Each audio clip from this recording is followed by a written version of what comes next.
Now, Manikam Tagore. Respected Chair, today I rise in opposition to the Tax and Other Laws Bill 2020. I, in representation of the people of India, express my dissent upon the amendment to Income Tax Act 1961 in Chapter 3 of the said bill. The issue of contention here is the amendment to Section 86G of the Act. To begin with, I am duty-bound to remind the Treasury benches of the government of the constitutional principles outlined in Article 74(1), which states, I quote, "There shall be a council of ministers with the Prime Minister at the head to aid and advise the President, who shall, in the exercise of his power functions, act in accordance with such advice." Each word in this article has significance. There shall be a council of ministers. The Prime Minister is the head to aid and advise the President, who shall work in accordance to such advice. This means all the business done by the government or the Prime Minister is under the President's name. And every act of government, every act of Prime Minister is accountable in the name of President. Any fund taken from the public by the government or the minister or the Prime Minister is under the warrant and the seal of President. And it is the President's name that is accountable to this august House of Parliament for every transaction made. That's how the democracy functions and rules by the law works in Parliament system. Guess some people in this House did not read the basics of our Indian Parliament. In simple words, you take money in the name of PM, you will have to tell to the Parliament every rupee you spent, where and how. What is to hide? This fund is not a question of defense or national interest, so that the government can hide behind secrecy clause.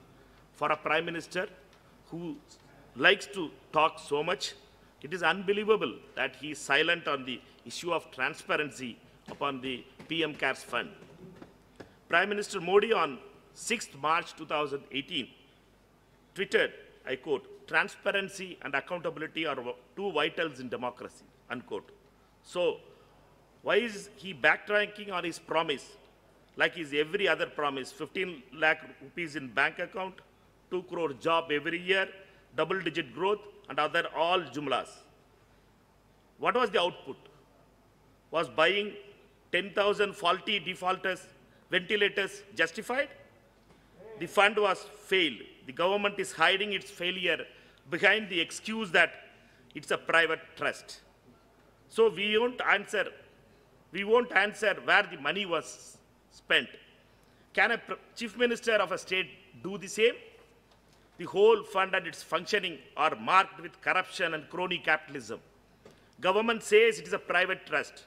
My question to government is that, who is running the country? An elected government by the people, or a charitable private trust of investors and corporate funders of the ruling party? What was the need of a private trust? The biggest joke in this fund is that the trustees are the ministers and the parliamentarians. Yet, they occupy position in a private trust whose working is not public. So will this account for a breach of privilege? Is it this conflict of interest of those trustees who are performing government roles in private trust?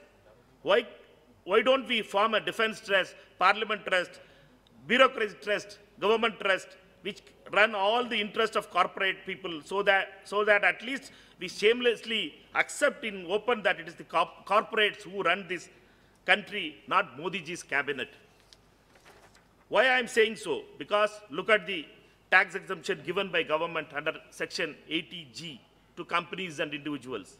So that this means that common man's language, in any best friend of Modi ji and the ruling party, can make a donation to the PM CARES Fund. They get income tax exemption and no questions asked. All the BJP party trustees, can they utilize the fund however they want? This is the institutionalization of corruption, where you take money in the name of public service. No agency or officer can ask, any questions with automatic approval. The amendment specifically removes the power of officials to question such dubious practice. Just like demonetization, Modi ji is helping to make black money white again of his corporate friends. Even CAG is not allowed to audit the fund. The government says they had appointed an independent auditor without tender or request for interview. Government did direct appointment without consultation. But who is the independent auditor?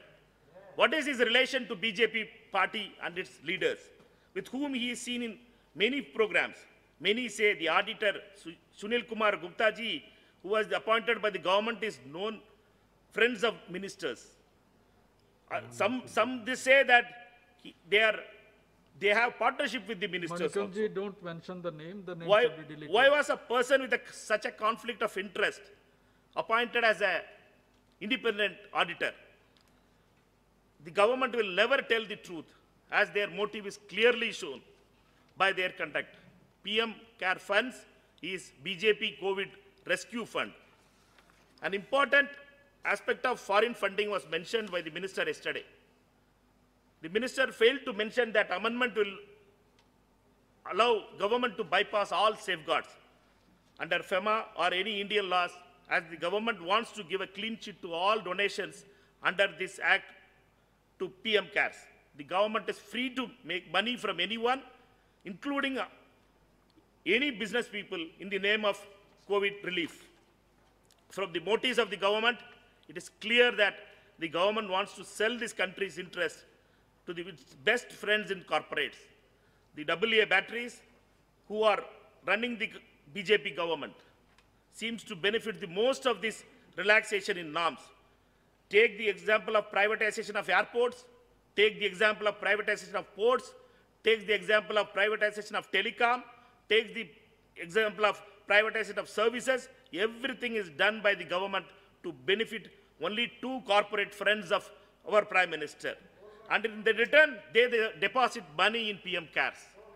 I'd like to, because Honorable Finance Minister is well versed with Thirukural, therefore I'd like to quote a Thirukural and end my speech.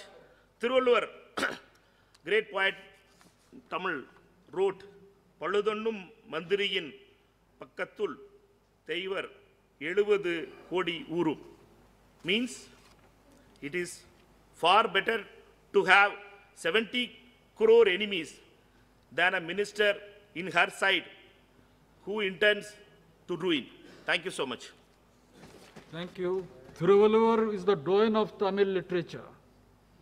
Yes, now I call Gautam Pon.